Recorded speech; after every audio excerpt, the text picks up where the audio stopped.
Seahawks fans, brace yourselves, because what I'm about to lay out today might seriously shake the direction of this season, and maybe even the long-term future of the franchise. In Seattle, nothing ever moves quietly, and nothing is happening by accident right now. The week didn't just start with tension, it started with that electric, unmistakable feeling that something big is hovering right over the city. It's that vibe Seattle gets only when the stakes jump a level. On one side, you've got the loss of a key piece and the challenge of preparing for one of the most aggressive, explosive offenses in the NFL. And on the other side, you've got two defensive stars heating up at exactly the right moment, just as the hottest quarterback in the league rolls in like a storm front. There's a lot happening at the same time, and somehow, all of it lines up for the same Sunday. And while the entire city is already breathing that Seahawks-Rams atmosphere, the one that always feels like a roller coaster even before kickoff, the behind-the-scenes energy isn't far behind. There's a player forcing rivals to take notice and readjust scouting reports, a crucial contributor returning at the perfect moment after an injury scare, and a massive front office decision approaching faster than people expected. All of this is building a sense of urgency that has been growing week by week. So before we dive even deeper, hit that like button, subscribe, and turn on all notifications, because what we're unpacking today has weight. The rivalry between the Seattle Seahawks and the Los Angeles Rams has given this league some of the most memorable, frustrating, dramatic, and flat-out insane games of the past decade. This matchup has everything: chess match, rivalry, emotion, unpredictability, and everything suggests that the next chapter is going to follow that same pattern. But there's one variable that completely reshapes the story: Matthew Stafford. The veteran is playing arguably his sharpest football in years.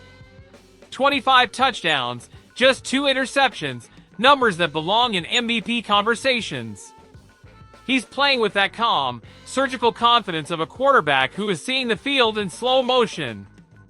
He controls tempo, protections, spacing, pre-snap adjustments. He's basically running the offense like a coordinator on the field. For Seattle, the task isn't to shut him down completely. That's not how Stafford gets beaten. The task is to disrupt his rhythm, and that responsibility falls on two players who have been absolutely monstrous this season. DeMarcus Lawrence and Uchenna Nwosu are forming one of the most destructive duos in football right now. Lawrence's impact has been instant, powerful, and honestly a little intimidating for opposing offenses. He's coming off a performance that borders on unbelievable: 2 defensive touchdowns created off turnovers.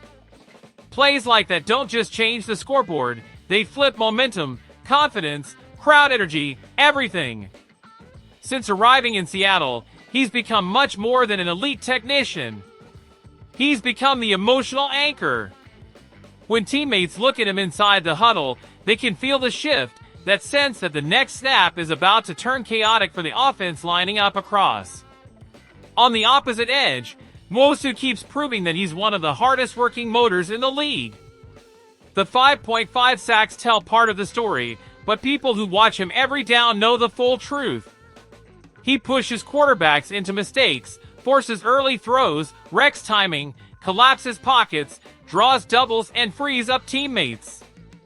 And when Lawrence tightens one edge while Nwosu blows up the other, the opposing pocket turns into a shrinking room where there's no safe step, no comfort, and no clean window. One hesitation becomes a turnover chance. One bad read becomes a disaster. All of this ties into something even bigger. Seattle has 32 sacks, the second highest total in the NFL. This is pressure coming from everywhere.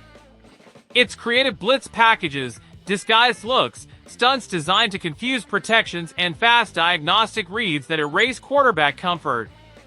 And when the opponent is Stafford, the goal isn't pitching a shutout. The goal is pushing him off his mark just enough to make him play perfect football on every series.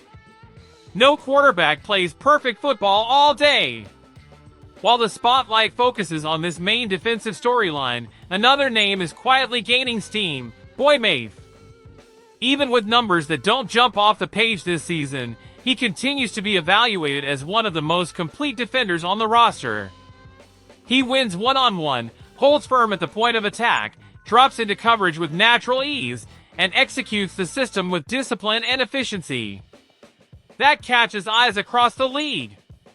ESPN recently placed Mafe among the top 25 free agents of the 2026 class.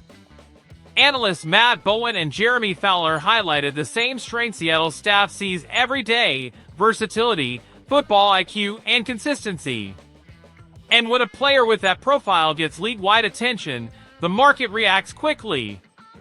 A team called Seattle at the trade deadline, and it wasn't just any team, it was the Kansas City Chiefs. That alone sends a message: Seattle will have to make a major decision soon. Extend Mafe or pivot to another direction. Back on the field, the build-up to Sunday got even more interesting when the injury reports started clearing up. Early in the week, the list looked brutal, 13 names on it, but as practices progressed, the mood shifted. Jake Bobo returned to full participation after missing 2 straight games, and for Darnold, that's huge.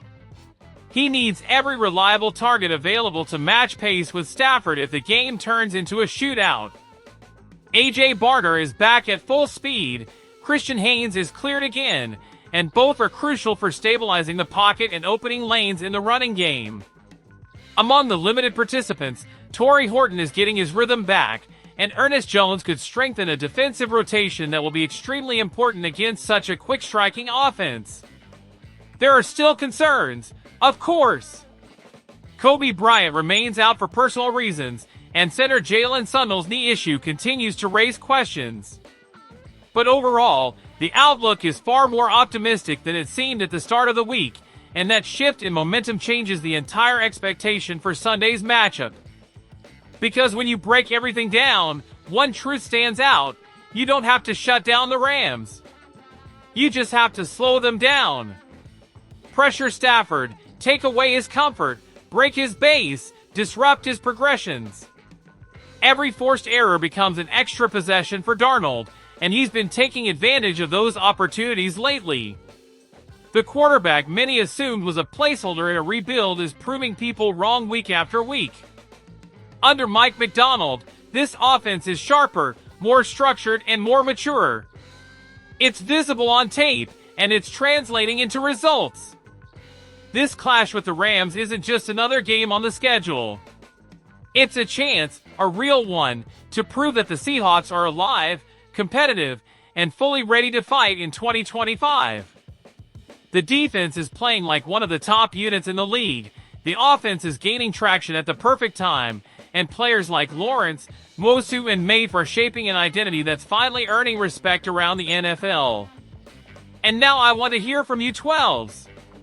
Do you believe Mike Macdonald's game plan can slow Stafford down enough for Darnold to handle the rest? And what would you do with Boye Mafe? Extend him long-term or let him test the open market? Drop your thoughts below. I want to hear from you as a fan who lives this team. Make sure you like the video, subscribe, and share it with another 12 who breathes this franchise just like you do. Sunday has all the signs of being one of those games, and you won't want to miss a second. Let's make some noise, 12s. Go Hawks!